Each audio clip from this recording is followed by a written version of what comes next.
every now and then I read stuff from Dal Rock or Rational Male.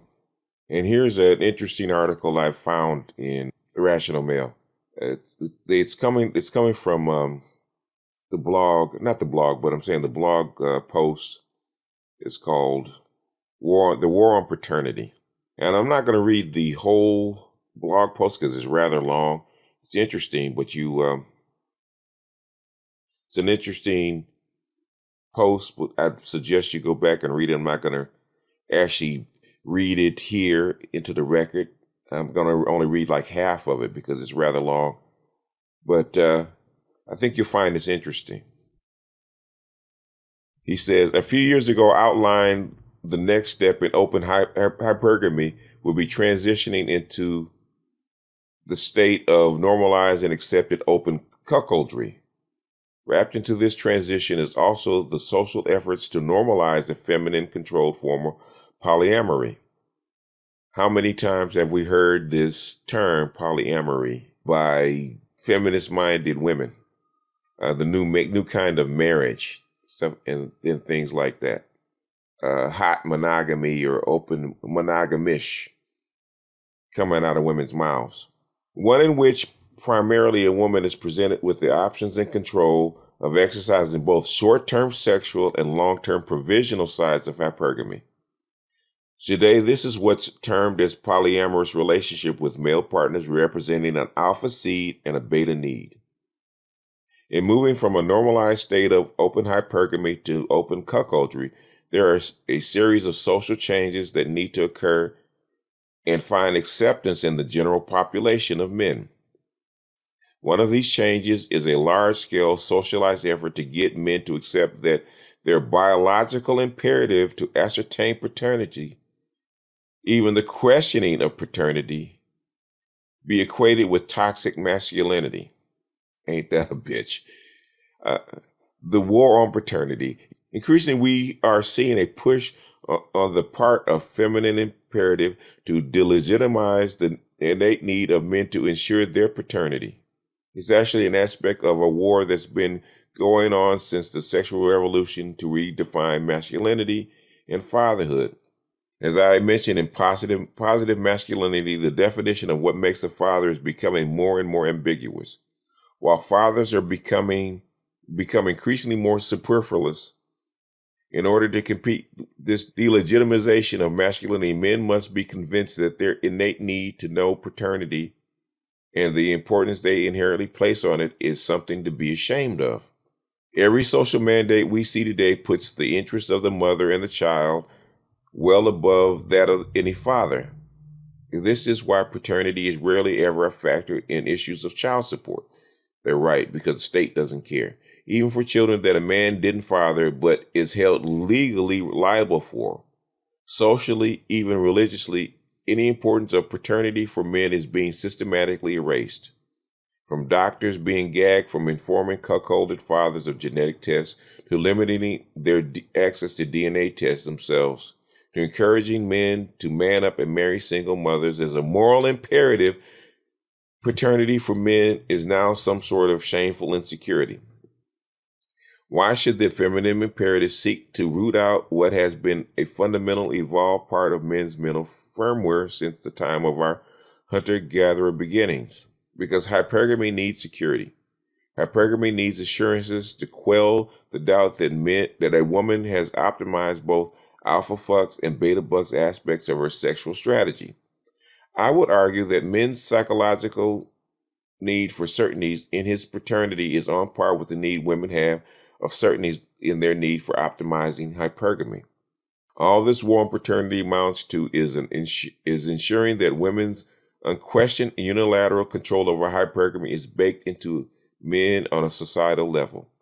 Convincing men to abandon any claims of certainty of paternity and at the same time shaming men who put any importance on it is an effort on the part of the feminine imperative to get men to surrender their sexual strategy by abandoning it wholesale, while praising them for playing a willing role in fulfilling women's sexual and life strategy.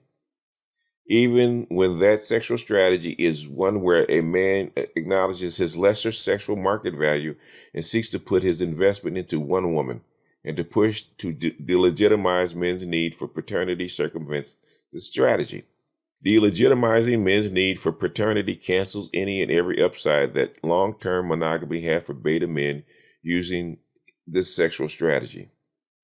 Thus, a return to scattershot, some would say less civilized sexual strategy becomes the only obvious alternative for men who want parental certainty. Erasing the importance of paternity for men is literally the last nail in the coffin that is now contemporary marriage, I would agree. It reduces men to little more than draft animals and livestock for women's breeding purposes by erasing any claim a man may have to know his children are his own. Most well-conditioned blue pill men adopt this archetype unquestioningly. There are no fathers anymore. All men are interchangeably either breeding stock or simply child care workers in this new social framework. And boys and young men's pre-acceptance of this state of men is part of their blue pill conditioning.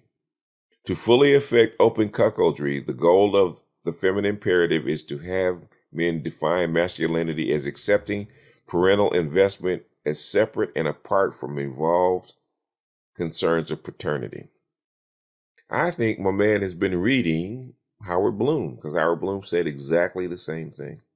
A lot of what is in this article was in Bloom's Lucifer Principle, going all the way back to 1995. A woman's biological imperative, is to give her offspring the best chance in any environment, period. That means giving that child the best genetics and the best resources. And sometimes those two things, as he said earlier in the article, don't come in the same package. And a woman whose biological imperative is very strong will not hesitate to divide the two. You have seen open hypergamy or open cuckoldry for years in the black community. And black women's lack of being able to control this open hypergamy has basically killed marriage. You have seen the marriage rate of the black community go from 90% all the way down to I think it's like 29% in less than 50 years. The sexual revolution in freeing black women of the confines of their man and the confines of this kind of social structure or social hypergamous limitations has basically destroyed marriage. And what it has done to the black community is now working havoc on the white community. The same exact thing. For years, black men have been expected to play stepdaddy to children that weren't his.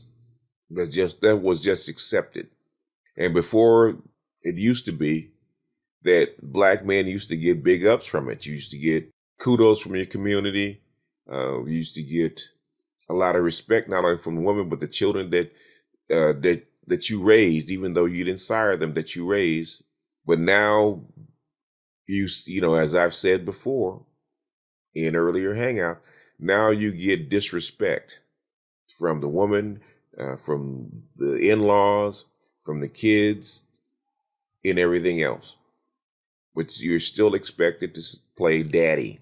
And the younger men, Generation X on down, aren't having this shit anymore.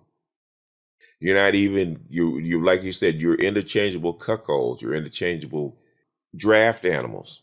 Like he says, there's no fathers anymore. Where do you know what he's saying that's going on in the white community has been going on in the black community for years, where you have mothers sending their own self cards, where fathers are looked at as secondary participants, as wallets.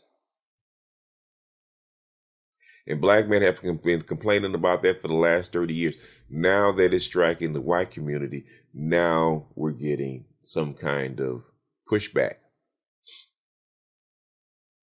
Feminist-minded women, and they don't have to claim the title of feminism.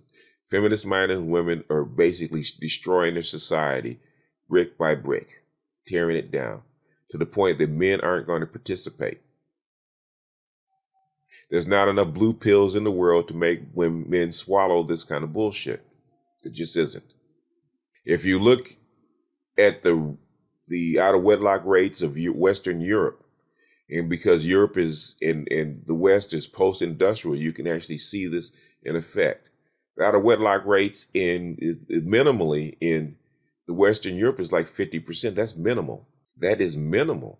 You know, if you look at the Nordic country, they just got their marriage rate down back up to 50%, because it was down in the 40s, headed to the 30s. Basically, the Nordic countries, the white Western countries, are on the same slide that the black community has been in for a long time. Western Europe and the West are turning itself into a gynocracy. And we know in history, gynocracies or ruling matriarchies don't last very long. They break down. There is no such thing as Amazonia. It's fictional. And the Me Too witch trials that are going on right now, bringing down high value males, are probably going to be the nail in the coffin for feminism. I do believe this is feminism's last stand. It's much the same thing, much the same way that Germany finally broke through in World War I into France. And right after breaking into Paris and breaking into France and conquering France completely, they collapse. I see the same thing coming. The patriarchal order was there built to protect the family, give it to give it some kind of organization, to actually draft men into actually building a social order, because you have to give them something. Men are not slaves. Men are not indentured servants. You get them for 18 years and then you cast them aside. Men are not liking that deal. That's how come you see IBMOR and MGTOW and SYSBM grow exponentially. It's a bad deal. And I do believe that basically it's going to get way worse before it gets any better. But the thing is, who will it affect more adversely, men or women? We'll see. Who can survive in a burning house longer? We'll see that too. Anyway, that's all I got for this one. I'm going to jump off of here. This is BGS out.